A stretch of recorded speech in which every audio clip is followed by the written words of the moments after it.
درود بی‌پایان به ایران، درود بی‌پایان به همه شما دوستان عزیزی که بیننده این برنامه هستین. در خدمت پدر هنر گرامی هستم با 53مین برنامه از مجموعه شاهنامه با هومر آبرامیان و 9مین بخش از داستان سیاوش.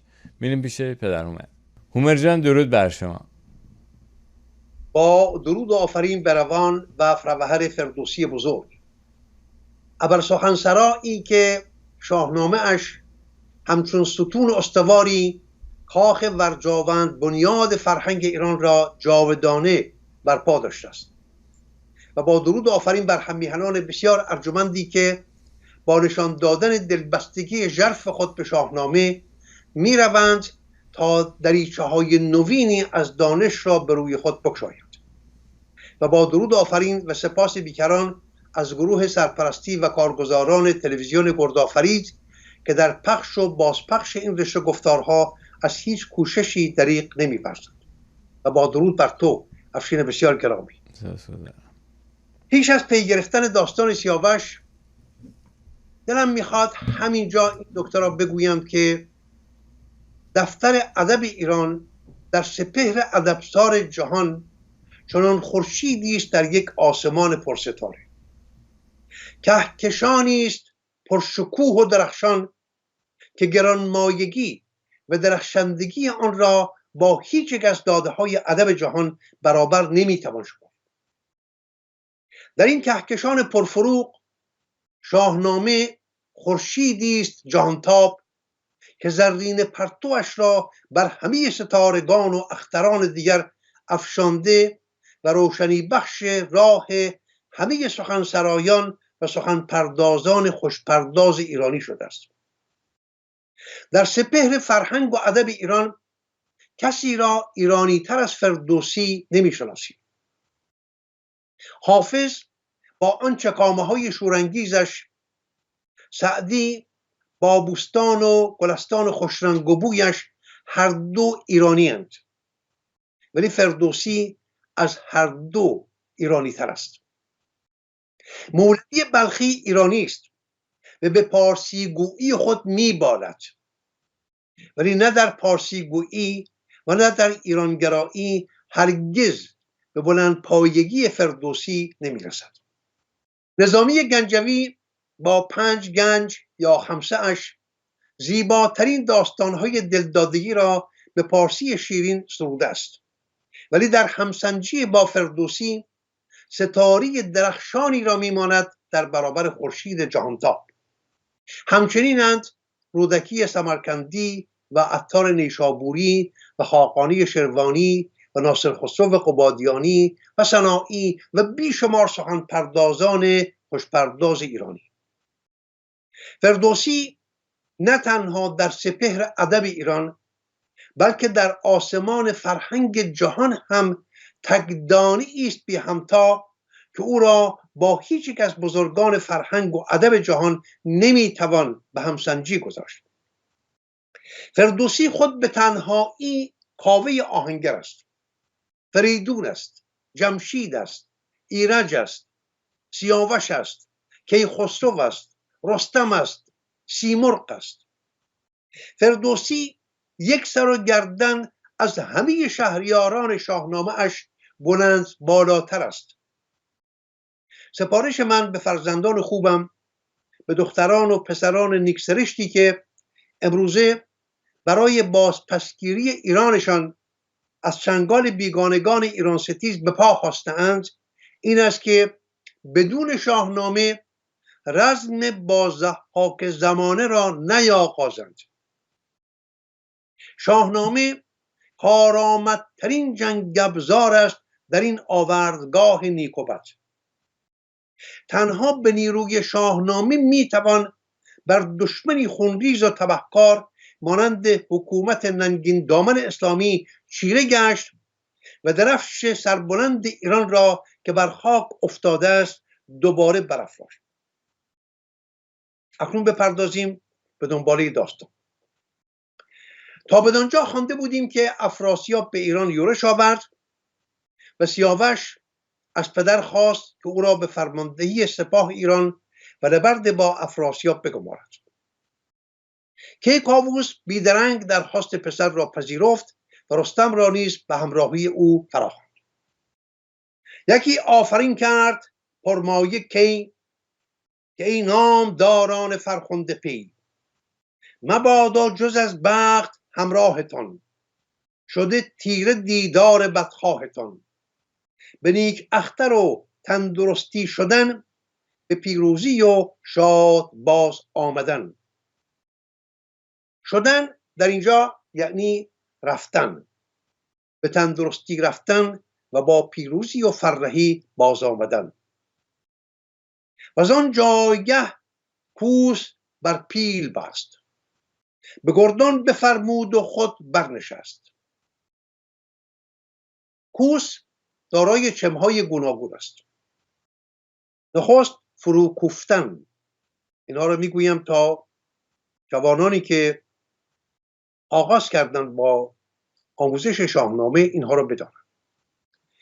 نخست فرو کوفتن، دوم زور دادن کسی به جلو، سوم جایی که دو کس با هم پیشتازی میکنند یا با هم مسابقه میگذارند، چهارم آسیبی که از دوش به دوش یا پهلو به پهلوی یکدیگر زدن پدید آید، مانند تن زدن، کوفتن تن خود بر تن دیگری. پنجم تبیره یا دهل که در میدان رزم برای برانگیختن شور رزماوری در دل رزمندگان خودی و هراس افکندن در دل دشمنان میکوبد. کوس بربستن یعنی سوار کردن تبیره بزرگ بر فیل و آماده شدن برای جنگ.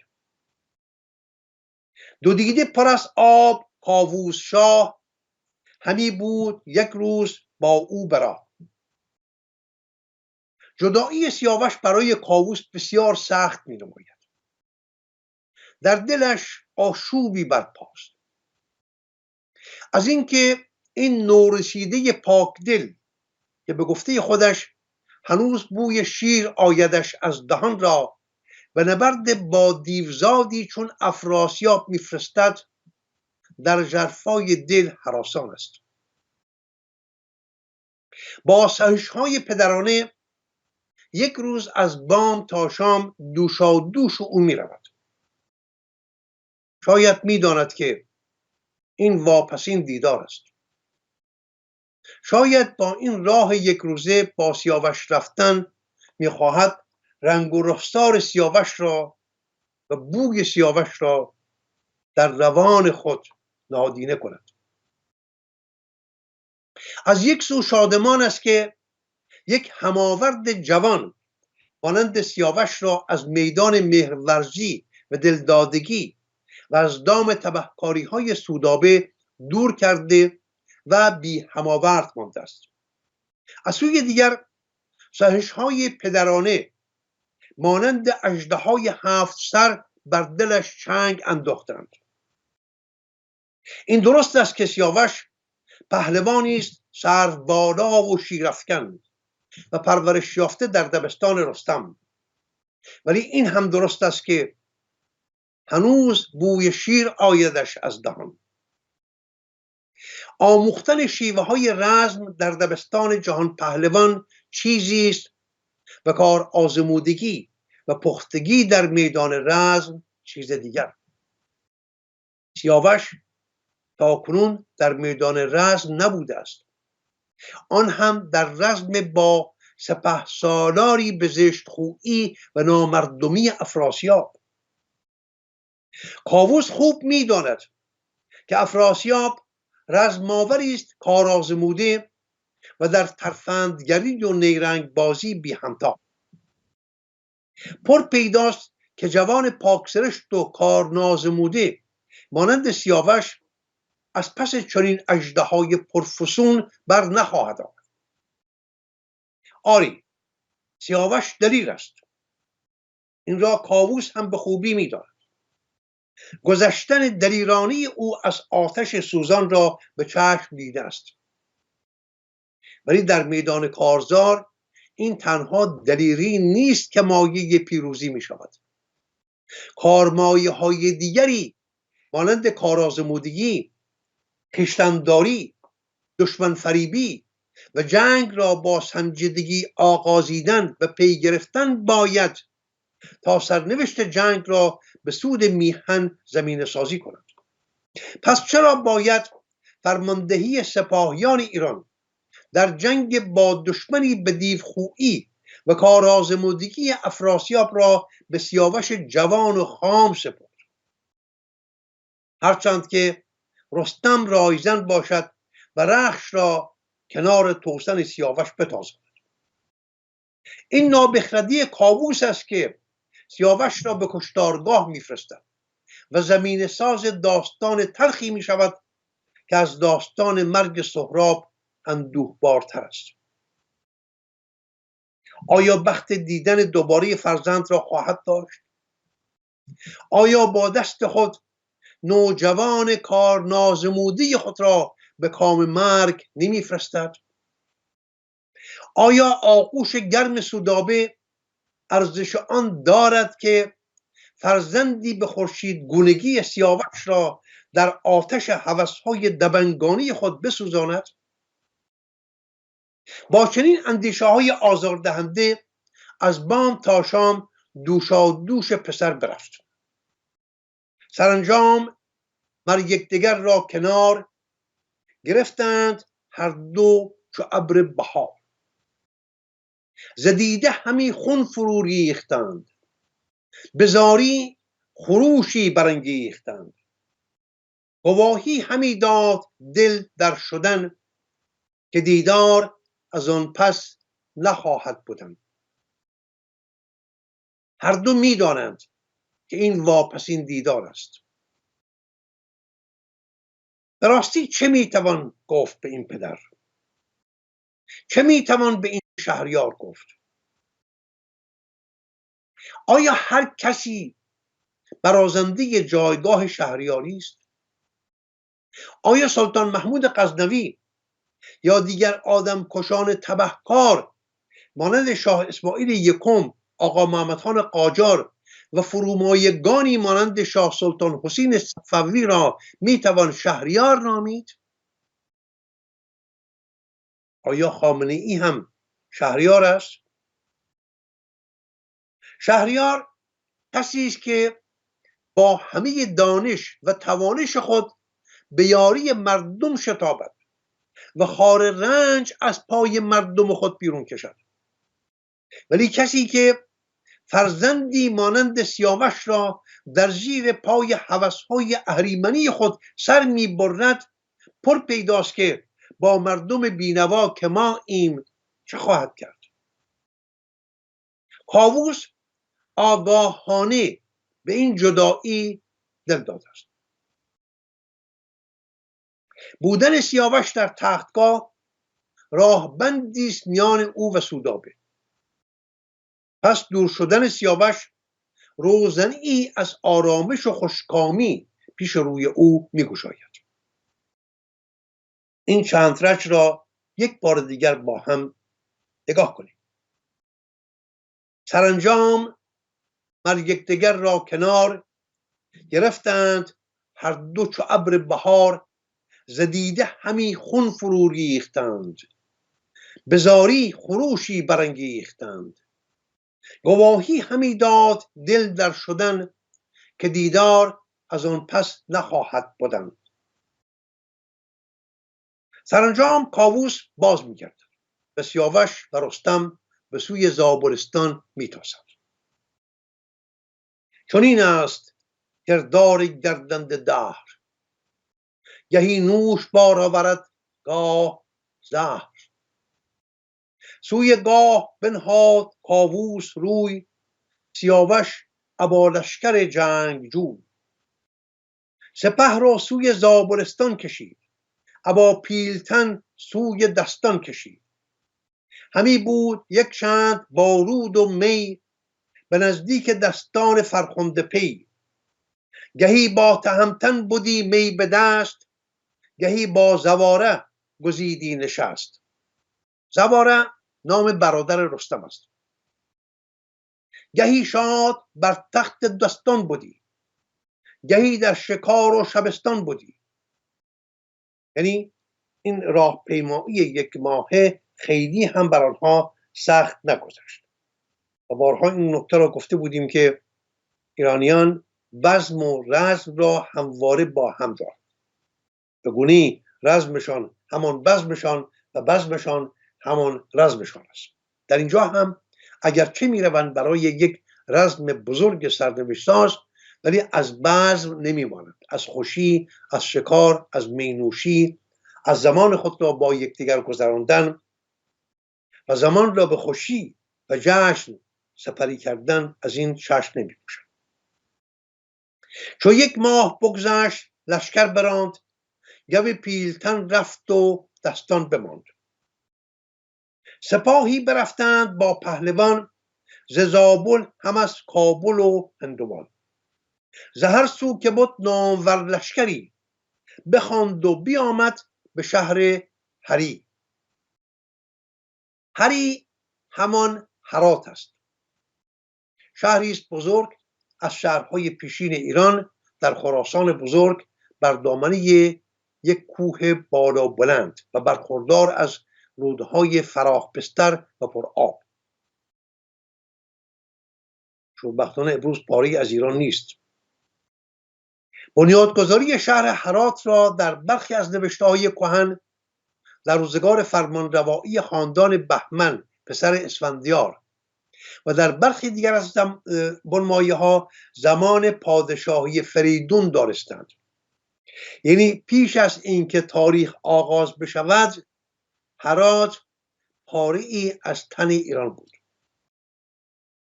در روزگار هخامنشیان خراسان بزرگ یا آریانا که هرات بخشی از آن شمرده میشد، در گستری فرمانروایی هخامنشیان بود. در روزگار صفوی هرات کلانشهر و کانون خراسان شمرده میشد. شاه عباس بزرگ در این شهر زاده شد و تا پیش از رسیدن به پادشاهی در هرات بزرگ شد و بالید. در یورش چنگیزخان مغول و تیمور گرگانی هرات یکسره ویران شد. چنانچه گفته شده است در پی پدافند دلیرانی مردم هرات و رزم آشتی ناپذیر آنها با یورشگران بیابانی، در سراسر آن سرزمین فرهنگخیز تنها 16 تن زنده ماندند.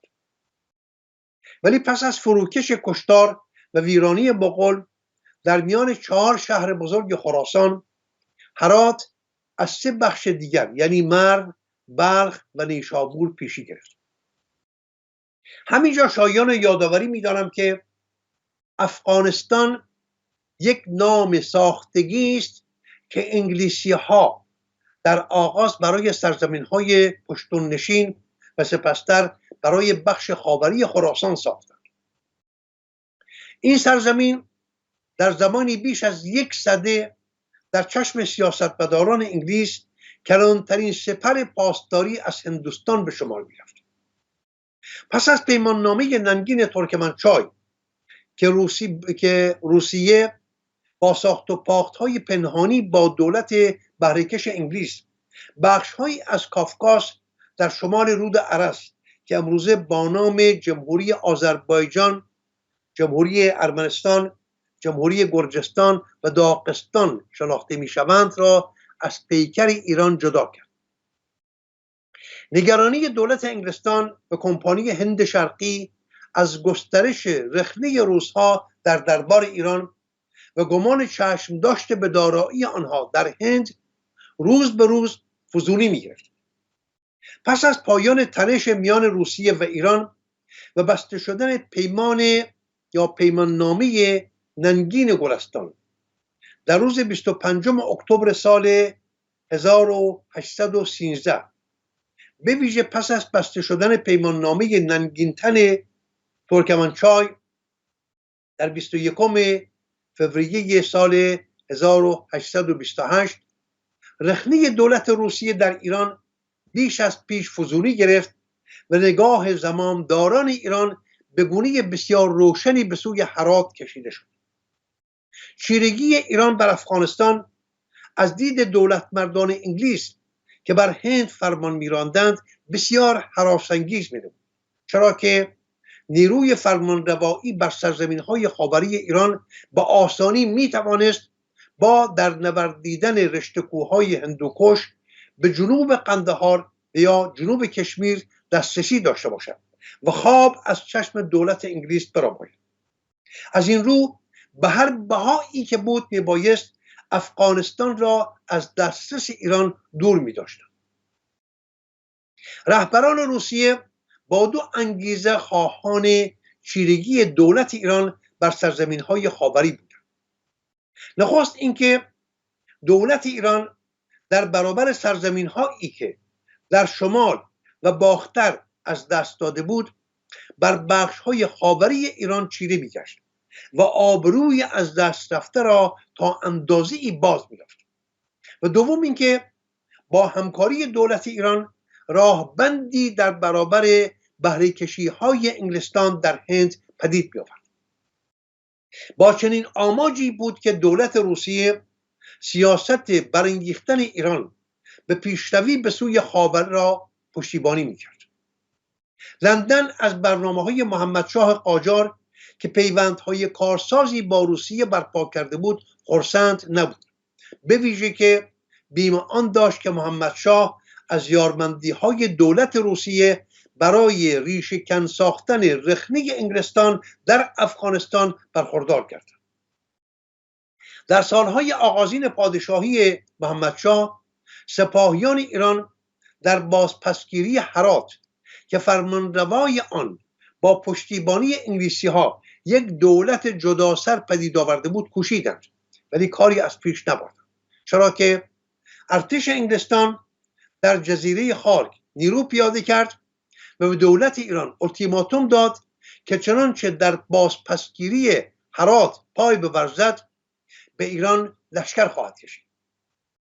بدین گونه در پی بازیگری‌های دیوخویانه دولت فزونخواه انگلیس که در همیشه تاریخ از بزرگترین دشمنان میهن ما بوده است، در سال 1857 زایشی هرات زیبا برای همیشه از پیکر ایران جدا شد.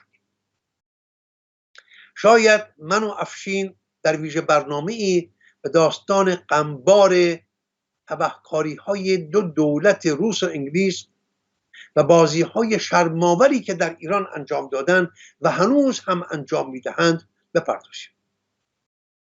ولی اکنون برگردیم به شاهنامه. سپاهی برفتند با پهلوان ز زابل هم از کابل و هندوان، ز هر سو که بد نامور لشکری بخواند و بیامد به شهر هری. از ایشان فراوان پیاده ببرد به ره زنگه شاوران را سپرد. یعنی فرماندهی پیادگان را به زنگه شاوران سپرد. سوی طالقان آمد و مرورو، سپهرش همی داد گفتی درو. همه چیز به خوشی پیش می‌رفت. سپهرش همی داد گفتی درود. آسمان و زمین به سیاوش درود میگفتند. از آن پس بیامد به نزدیک بلخ، نیازرد کس را به گفتار تلخ. رزمندگان زیر دست را با سخنان ناروا نیازرد و سخن جز به نرمی و دلجویی نگفت. این شیوه درست رهبری در فرهنگ ایران شهری است، چه در میدان رزم چه در دیگر کارهای کشورداری. و آن روی گر سیوز و بارمان کشیدند لشکر چو باد دمان. یعنی از آن سو در سیوز برادر افراسیاب و بارمان یکی دیگر از پهلوانان تورانی کشیدند لشکر چو باد دمان. اینها آگاه شدند که سپاه ایران به فرماندهی سیاوش می آید برای بازپسگیری سرزمین هایی که تورانیان از ایرانیان گرفتند. گر سیوز برادر بدگوهر افراسیاب و بارمان یکی از پهلوانان بزرگنام در سپاه توران است. سپهرم پس و بارمان پیش رو، خبر شد به دیشان ز سالار نو. سپهرم یکی دیگر از پهلوانان توران از خاندان افراسیاب است که آمد ز ایران سپاهی گران، یعنی به اینها آگاهی رسید که آمد ز ایران سپاهی گران، همه نامداران و گنداوران. نوندی برافکند هنگام خواب، سپهبد به نزدیک افراسیاب. نوند یعنی اسب تیزرو که بیشتر پیک های ویژه از آنها بهره می‌برد. که آمد ز ایران سپاهی گران، سپهبد سیاوخش و با وی سران. سپهکش چو رستم گو پیلتن، به یک دست شمشیر و خفتان به تن. تو لشکر بیارای و چندین مپای، آگاهی میرسانند به افراسیاب. تو لشکر بیارای و چندین مپای، که از باد آتش بجنبد ز جای. در سیوس در پیامی به افراسیاب آگاهی میدهد که سپاه ایران به فرماندهی سیاوش و سپاه کشی رستم و نبرد تورانیان آمدند تا سرزمین هایی که ما از آنها گرفته ایم را بازپس گیرند. برانگیخت برسان آتش هیون، بر آن سان سخن داشت از رهنمون. هیون شتر و اسب یا هر جاندار بزرگ پیکر را گوید. در اینجا آماش از هیون همان اسب است. در برخی از نسخه ها به جای هیون نوند آوردند که درست‌تر می نماید. نوند اسب تیزروست. سیاوخش بدون جایگه هم نماند، سوی بلخ چون باد لشکر براند. چو تنگ اندر آمد ز ایران سپاه، نشایست کردن به پاسخ نگاه. نگه کرد گر سیوز جنگ جوی، جز از جنگ جستن ندید ایچ روی. یعنی گر سیوس چاری ندید، نمیتوانست چشم به راه سپاه افراسیاب بنشیند، میبایست که کاری میکرد. چو ایران سپاه اندر آمد به تنگ، به دروازه بلخ برخاست جنگ. دو جنگ گران کرده شد در 3 روز، بیامد سیاوخش لشکر فروز. پیاده فرستاد بر هر دری، به بلخ اندر آمد گران لشکری. گریزان سپهرم بدان روی آب. سپهرم پهلوان بزرگنام تورانی آب فرا گذاشت، گریخت. گریزان سپهرم بدان روی آب، بشد با سپه نزد افراسیاب. تا به پایداری در برابر سیاوش نیاورد و گریخت. اسپهبدان توران نمیتوانند چشم به راه فرمان افراسیاب بمانند، ناگزیر در برابر سپاه ایران می ایستند. سیاوش آن بخش از سپاه توران که گستاخانه به این سوی مرز آمده بودند را در هم می شکند و گزارش نخستین پیروزی خود را در نامه‌ای به درگاه کیکاووس میفرستد و پروانه میخواهد که به آن سوی مرز برود. یعنی آن سپاهیان را گریزانده است، سرزمین ها را گرفته است، اکنون میخواهد به آن سوی برود، یعنی دستیازی کند به سرزمین های توران. ولی بدون پروانه پادشاه این کار نمی کند. نامه‌ای می نویسد و از پادشاه که پدر او هم هست پروانه بگیرد که من آمدم زمین های از دست رفته را باز پس گرفتم، ولی اکنون میخواهم بتازم به آن. سیاوخش در بلخ شد با سپاه، یکی نامه فرمود نزدیک شاه.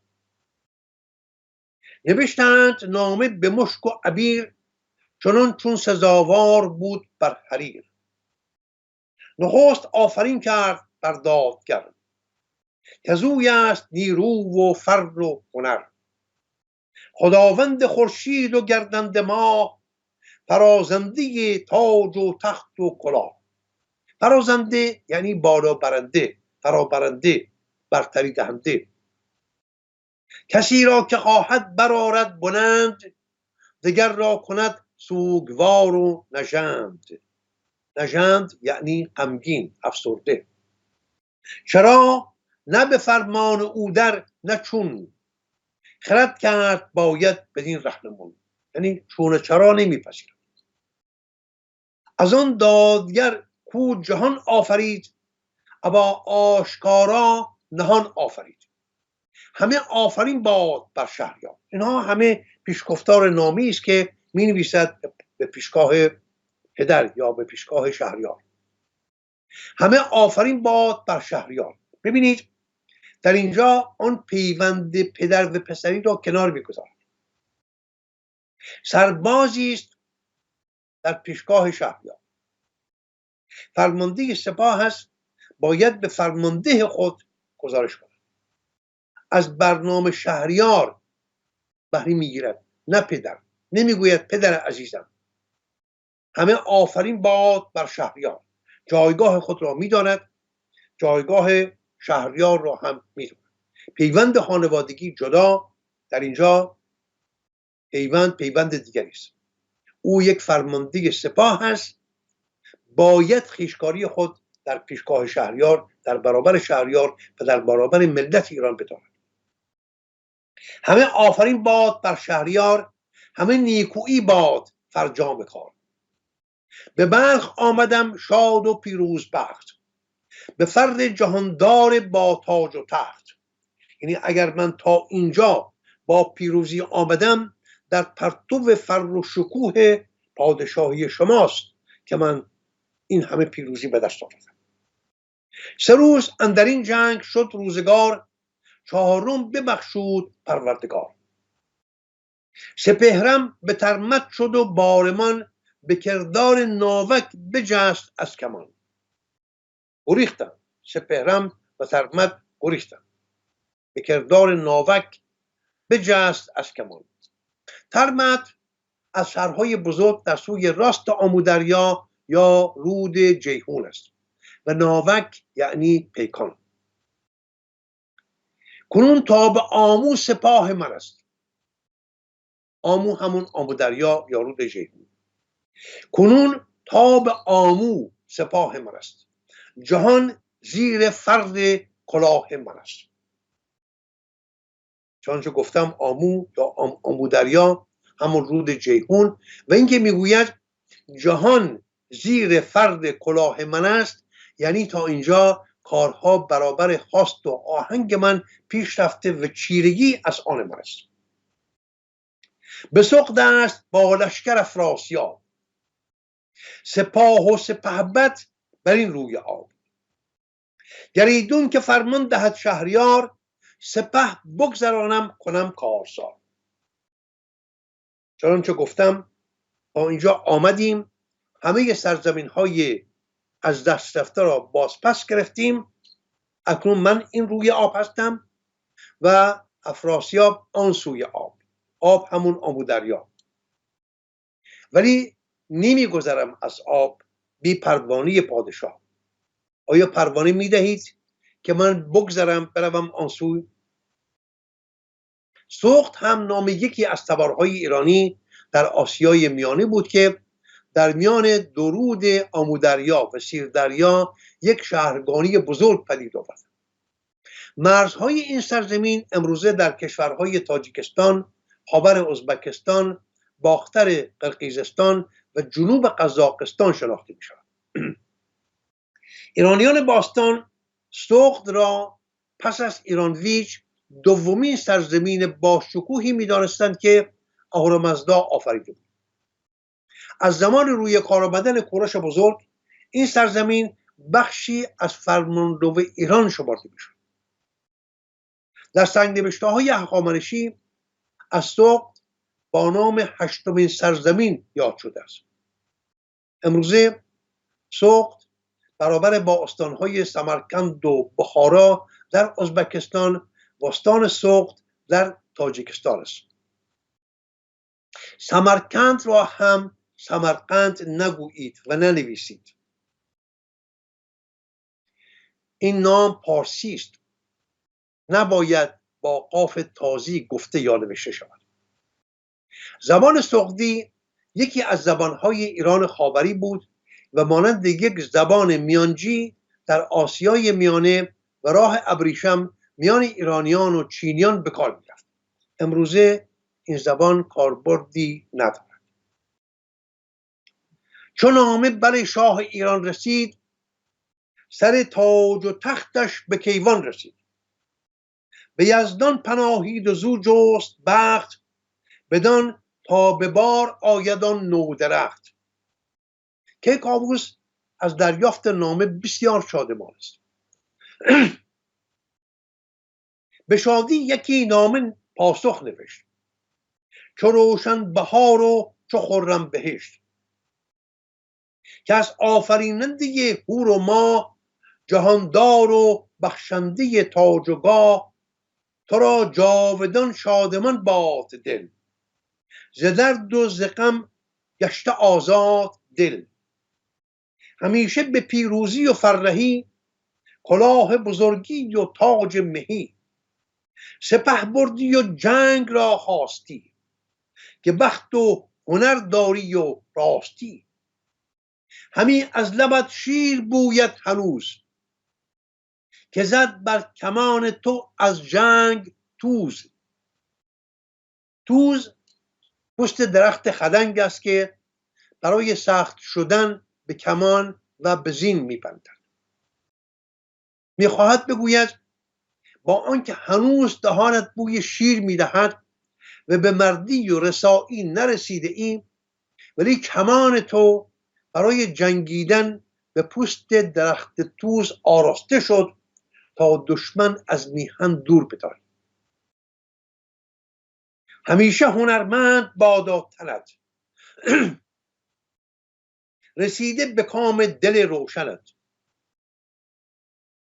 شاید این سخن برای برخی از یاران جوان ما شگفت‌انگیز باشد که یعنی چه همیشه هنرمند بادا تنت؟ یک سردار رزماور سپاه را با هنر چه کار؟ در همین جاست که بایستی می‌دارم اندکی در اینجا بدرنگیم. واژه هنر در شاهنامه بیش از 350 بار و با نزدیک به 80 چم گوناگون در رویکرد با پهلوانان، شاهزادگان، شهریاران، فرماندهان سپاه، زنان، رامشگران، رایزنان، موبدان و فرستادگان کشورها به کار رفته است. اگر روی سخن با شهریار است، آماج از هنر همان آیین شهریاری و کشورداری است. اگر روی سخن با پهلوان یا سپهسالار است، آماج از هنر برخورداری از کاردانی و رزماوری و سپاه کشی است و جنگاوری. اگر روی سخن با شاهزادگان است، آماج از هنر بزرگواری، بزرگمنشی، نرمخویی، نیکمنشی، نیک رفتاری، گشاده دستی و داد و دهش است. اگر روی سخن با زنان است، آماج از هنر بهمنشی، بزرگواری، ترازمنشی و مهربانی است. اگر روی سخن با رامشگران است، آماج از هنر درست همان است که امروزه برای خنیاگران و رامشگران به کار میبریم. این نکته را نیز در همین جا بگویم که در داستان بهرام گور در پاسخ به فغفور چین که میگوید هنر نزد ایرانیان است و بس، ندارند ترک ژیان را به کس، دستاویزی شده است در دست کمونیست های پشت به میهن کرده و دیگر دشمنان ایران که بر شاهنامه بتازند و فردوسی بزرگوار را یک ناسیونالیست فاشیست و یک ملیگرای نژاد پرست بنامند. با گزارشی در این زمینه گفتار امروز را افشین گرامی به پایان خواهیم برد. نگران زمان نباشید. بهرام گور به گونه ناشناس 5 دقیقه زمان داریم یا نه؟ من میخواهم این نکته را باز کنم به دستاویز واژه هنر. هنر نزد ایرانیان است و بس، که چنانچه گفتم دستاویزی شده است در دست پشت به میهن کرده ها تا به شاهنامه، به فردوسی و به ما ایرانیان بتازند که این نماد فاشیستی شماست. هنر نزد ایرانیان است و بس. ببینید، بهرام گور به گونه ناشناس به هندوستان می رود و در ریختار یک پیک نامه را نزد شنگل فرمانروای آنجا می برد. شنگل دلباخته توانمندی های بهرام می شود و نمی داند که او خود پادشاه ایران است، شاهنشاه ایران است. او را یک پیک گمان می برد. چرا؟ چون خود بهرام دوست داشت که خود را یک پیک بنماید. نمی گوید من بهرامم، خود را برزدو می نامد. یک پهلوان از پهلوانان ایرانی که آمده است نامه آورده است از سوی شاهنشاه به شنگل. او را برادر خود می‌خواند، یعنی شنگل بهرام را برادر خود می‌خواند و از او می‌خواهد که در هندوستان بماند و کرگدن درشت اندام و هراس‌آوری که روزگار بر مردم هند سیاه کرده بود را از پای درآورد. بهرام گور به همراه تنیشن از سپاهیان همراهش به پیکار با کرگدن می رود و او را از پای در می آورد و سرش را نزد شنگل می فرستد. شنگل که نمی دانست این پهلوان همان بهرام گور شاهنشاه ایران است، از بازگشت بهرام به ایران نگران است که مبادا پادشاه ایران را از سستی و به هم ریختگی سپاه هند بیاگاهاند. پس او را به پیکار با اژدها میفرستد تا شاید در نبرد با اژدها کشته شود.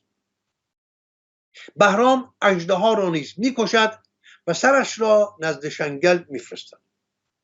شنگل برای جلوگیری از بازگشت بهرام به ایران به او پیشنهاد میکند که یکی از دخترانش را به همسری برگزیند و در هند بماند. بهرام که از ترفند شنگل آگاه است، یکی از 3 دختر شنگل به نام سپینوت را به همسری برمیگزیند. در این هنگام به فغفور چین آگاهی میرسد که پهلوانی دلیر از ایران به هند رفته و در آنجا هنرهای شگفت‌انگیز از خود نشان داده است. فغفور چین در چشم همچشمی با هند و از بیم نزدیکی 2 کشور ایران و هند نامه‌ای به فرستاده پارسی یا همون بهرام گور در هند میفرستد و او را به چین فرا می‌خواند. بهرام که خود را با نام برزو و پیک بهرام گور به شنگل پادشاه هند شناسانده است، با خواندن نامه فغفور چین برآشفته می شود که چرا فغفور چین در این نامه خود را شاه جهان و تاج مهان نامیده است. پس در پاسخ فغفور چین می نویسد تو به ناروا خود را شاهنشاه خوانده ای. شاهنشاه یعنی پادشاه همه پادشاهان. شاهنشاه کسی جز بهرام گور نیست و آنچه را که من در هندوستان کردم از کشتن کرگ، همون کرگدن و اژدها، همه از نیک اختری شاه بهرام بوده است و این را بدان که من و یارانم در هنرهای رزمی و شکار برتریم، چنان که کرک ژیان را نیز کس ندانیم و در شمار نیاوریم. اگر من دختر از شاه هند گرفتم، در پاداش دلیر مردی من بوده است که شاه هند مرا شایسته پیوند با خویش دیده است. بدان که مرا به مال و خواسته تو نیازی نیست که بهرام شاه با بخشندگی هایش مرا بی‌نیاز کرده و من همواره از او سپاسگزارم. دیگر آنکه گفتی که من کردم به هندوستان رنج ها بردم. همان اختر شاه بهرام بود که با فرد و اروند و بانام بود. ندانی که ایران نشست من است، جهان سر به سر زیر دست من است. هنر نیز ز ایرانیان است و بس، ندارند ترک ژیان را به کس. همه یک دلانند یزدان شناس، به نیکی ندارند از بد هراس. ببینید همیهنانم به روشنی پیداست که در اینجا آماج از هنر بالاترین گامه توانمندی بهرام گور و یارانش در رزماوری و شکارگری در ستیز با اژدها و کرگدن است. آماج از واژه ایرانیان نیز در اینجا خود بهرام و یارانش در آن پیکار هستند که هراسی از کرگ ژیان یا کرگدن وحشی به دل راه ندادند و او را در شمار نیاوردند. واژه بس نیز همان بسیار است، نه اینکه همین است و جز این نیست. نه، هنر نزد ایرانیان هست و بسیار. پس آرش دیگری این سخن می شود هنر نزد ایرانیان هست و بسیار هست و بسیار هم پیشینه دارد، یعنی امروزه نیست که ما تازه به هنر رسیدیم. خود این بسیار 100 سینه سخن دارد. هنر نزد ایرانیان از دیر زمان هست، پیشینه بسیار بسیار تاریخی دارد. مگر جز این است؟ از شما میپرسم، از شما کمونیستای پشت به میهن کردی میپرسم، مگر جز این است؟ مگر این ایرانیان نبودند که نخستین بار آهن را آب کردند؟ این هنر نبود؟ اره و تبر و تیشه و گاوهن ساختند؟ این هنر نبود؟ خانه ساختند، گرمابه ساختند، در روزگار جمشید اینها رو خواندیم. افشین گرامی کاخهای بلند ساختند، 5 گونه پزشکی پیشه کردند، دریانوردی کردند، هوانوردی کردند و ژرفبین ترین گاه شمار جهان را پدید آوردند و بسیاری هنرهای دیگر. اینا هنر نیست؟ به دشمن نمایم هنر هرچه هست، ز مردی و پیروزی و زور دست. هنر نزد ایرانیان است و بس. بس یعنی بسیار، فراوان، پرپیشینه، نه اینکه آنگونه که شما نشان میدهید که تنها ایرانیانند که هنر دارند، دیگر مردم جهان هنر ندارند. نه، این گونه نیست. با واژگان بازی نکنید. افشین گرامی در نشست آینده به داستان سیاوش برمیگردیم. سپاسگزارم پدر عمر و تا ایدری بعد. بدرود. سپاس بیگرم. بدرود. سپاس.